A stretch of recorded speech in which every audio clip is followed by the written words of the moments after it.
Hello everybody, welcome to Boxing Science. In this video, we're going to be showing you a strength and conditioning workout for boxing with bantamweight Kyle Yousaf.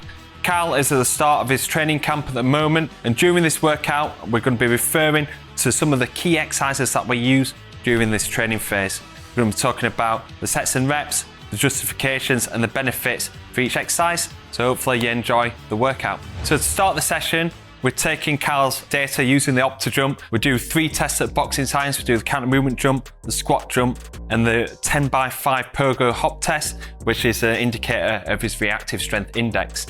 If you want to find out more about the testing, you can check out our recent video with Paul Craig, where we talk a little bit more in depth about this kind of tests that we do down at Boxing Science.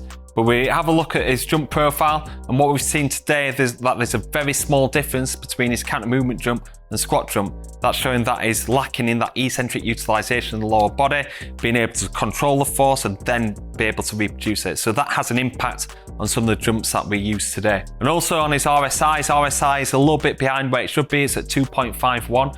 And the main contributor to that is this ground contact time being at 189. Wanting to see that in the 170s and potentially lower than 170 there for Kyle as well, especially for him being a springy and a light fighter. So what we need to work on, reducing the ground contact times. This has an impact and an influence on the exercises that we use for his plyometrics. Use the band assisted pogos to start off with. This is to reduce that ground contact time whilst performing pogos. It's a little bit over speed training, so then his body adapts, and when he's doing the pogos body weight, you should be able to reduce that ground contact time. We do depth jumps with a counter movement jump. This is to overload the eccentric to hopefully get a bigger gap between this counter movement jump and squat jump score. We're using it onto the box jump because it is at the start of camp, so we want to reduce the eccentric forces during counter movement jump and landing forces. Box jump helps reduce that a little bit more, gives him a little bit of speed and intent there. He's got a target that he needs to hit, so he's going to put maximum effort into that depth jump. What we need to work on from the counter movement jump, drop down, drive up onto the box. I want it to be more like counter movement jump, so you drop in and use your hips and knees and drive up into it. So bring your toes up.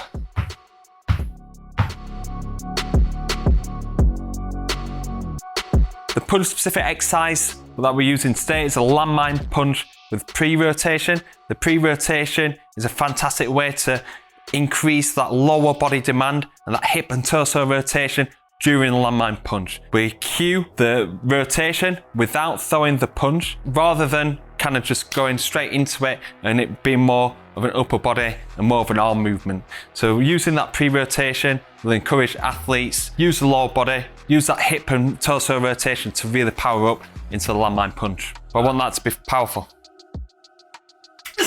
Good. Okay, now you've got that movement, right? I'll show you.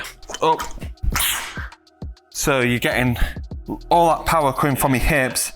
This arm's loose, so it's all coming from lower body. So I'm there, like that. One more time.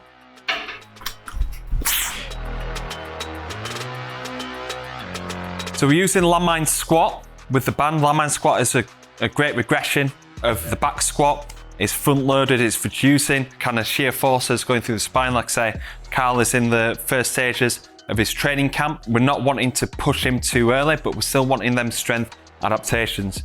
The one problem with the landmine is because of the arced nature, is that the weight load actually decreases as you go up through the movement. So we're adding a band in there to increase that force towards the top end of the movement, to encourage that acceleration all the way through the movement, and also creating that core tension as well. Obviously it drags you down into it, but keep it nice and upright, and when you get to the bottom, as soon as you're there, boom, drive it up.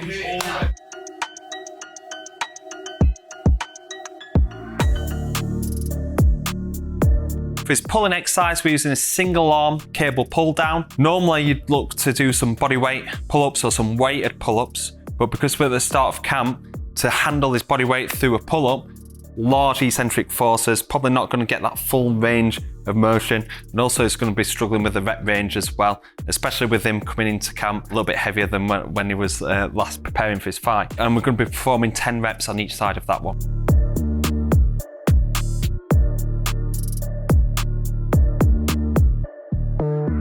For this single leg exercise, we're using a hip thrust march, very much targeting the glutes unilaterally, because boxers are quite weak in their glutes and might find it quite difficult to perform single leg exercises that are really isolating posterior chain of the lower body, in particular the glutes. So we use a hip thrust march where we're getting into that hip extension first, and then we're alternating the legs. One standing leg and one leg comes up to 90 degrees to just create that strength and stability through one glute, and then switching it over. And this can act as a really good single leg exercise to develop the glutes, and it's achievable for athletes of all levels. Another reason why we use hip thrust march towards the start of training camp is because it reduces the eccentric forces during a unilateral movement. Imagine if it's just doing single leg hip thrusts, going into that deep hip thrust position. There's a lot of eccentric forces that I've got to control, which can induce some muscular soreness. And this is something that we want to avoid, especially at the start of camp where athletes are a little bit detrained. So the hip thrust march, you're getting up into that hip thrust position.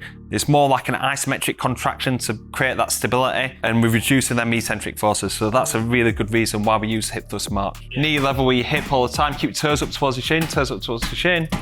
Something nice and tense. Good work. Yeah, that's it. So you maintain that core tension all the way through the movement. Go too long, start using your lower back.